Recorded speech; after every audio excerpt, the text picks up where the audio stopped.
Hello everyone, Chirosakha ধারাবাহিকের আজকের পর্বে দেখতে পারবেন চন্দ্র বলে, কমলিনী তুমি তো নতুন ঠাকুরপোর সাথে তোমার অবৈধ সম্পর্ক ভালোই চালিয়ে নিয়ে গিয়েছো। চন্দ্রর মা বলে, এ কথা কানে শোনাও পাপ, এরকম বলো না। কমলিনী বলে, আরও অনেক কথাই কানে শোনা পাপ মা। আপনি যে নতুন ঠাকুরপোর মাথায় হাত বুলিয়ে এই সংসারটা পরিচালনা করেছেন তার বেলা সেটা কি কোনো পাপ নয়? এদিকে কমলিনীর ননদ বলে, কি বলতে এসেছো বলো, অবৈধ সম্পর্ক এইসব তো আমরা অনেক শুনেছি, নতুন কি বলতে এসেছো? চন্দ্র বলে, আমার টাকার দরকার, আর ওদেরকে মানে সোহিনী সোহালিয়াকে এই বাড়ি থেকে বের করানোর জন্য এই বাড়িটা আমাকে লিখে দাও, আমি এটা বিক্রি করে ওদেরকে টাকা দিয়ে পাঠিয়ে দেব।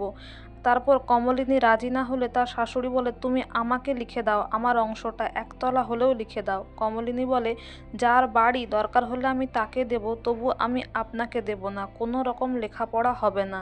চন্দ্র বলে, সোজা আঙুলে ঘি না উঠলে আঙুলটা বেঁকাতে হয়। কমলিনী বলে, আমি কিছুতেই সাইন করব না। এদিকে স্বতন্ত্রর সঙ্গে কমলিনী একটা রেস্টুরেন্টে দেখা করে। কমলিনী বলে, নতুন ঠাকুরপো তোমায় কিছু পিটিশন আনতে বলেছিলাম। স্বতন্ত্র সেগুলো দিলে কমলিনী সাইন করে দেয়। কমলিনী বলে যে একতরফা ডিভোর্সটা হয়ে যাবে তো বলো, ওই বাড়িতে প্রতিদিন অপমান অসম্মান আর সহ্য করতে পারছি না। স্বতন্ত্র বলে, আমি সবই বুঝতে পারছি, কোর্ট থেকে অর্ডার নিয়ে এসে ডিভোর্সের পরে ওদেরকে মানে চন্দ্রকে তার স্ত্রী বাচ্চাকে বাড়ি থেকে বের করে দেওয়া যেতেই পারে, কিন্তু বুবলাইকে বড্ড ভালোবাসি, নিজের হাতে লালন পালন করেছি, ওকে আমি বের করতে পারবো না। এদিকে স্বতন্ত্র কমলিনীকে এটাও বলে যে তার জীবনের সবচেয়ে বড় ভুল হয়েছিল যে সে চন্দ্রর হয়ে বিয়ের প্রস্তাব বা প্রপোজাল কমলিনীকে দিয়েছিল। স্বতন্ত্র বলে, আমি তোমাকে অনেক আগে থেকেই ভালোবাসতাম, কিন্তু আমার বন্ধুর কথা ভেবে বন্ধুর হয়ে তোমায় প্রপোজ করেছিলাম, বিয়ের প্রস্তাব দিয়েছিলাম।